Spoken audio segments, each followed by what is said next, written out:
أهلا وسهلا ما شاء الله أكرمك.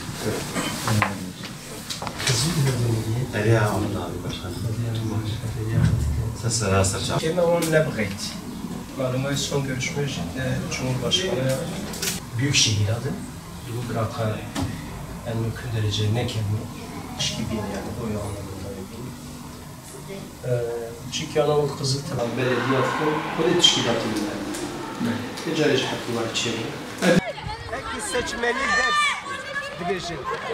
Televizyon 19 hatta nozire mehine var ya. Bu ne çapken var ya.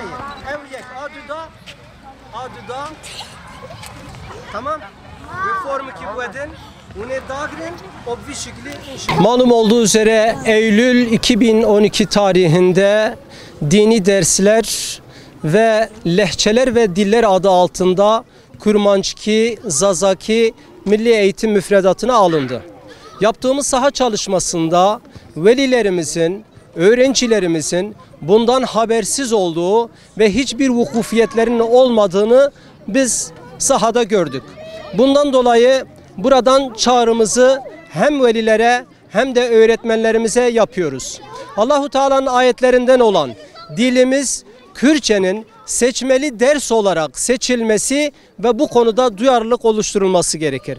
Aynı şekilde dini değerlerimiz olan seçmeli ders müfredatına alınan Kur'an-ı Kerim, siyer ve İslami bilimler de aynı şekilde öğrencilerimiz tarafından seçilmesi gerekir. Malumunuz bu ay itibariyle Şubat 19 itibariyle bu tarih son buluyor ve bu konuda velilerimiz, öğretmenlerimiz kendi öğrencilerimizi bu konuda duyarlı hale getirmesi gerekir.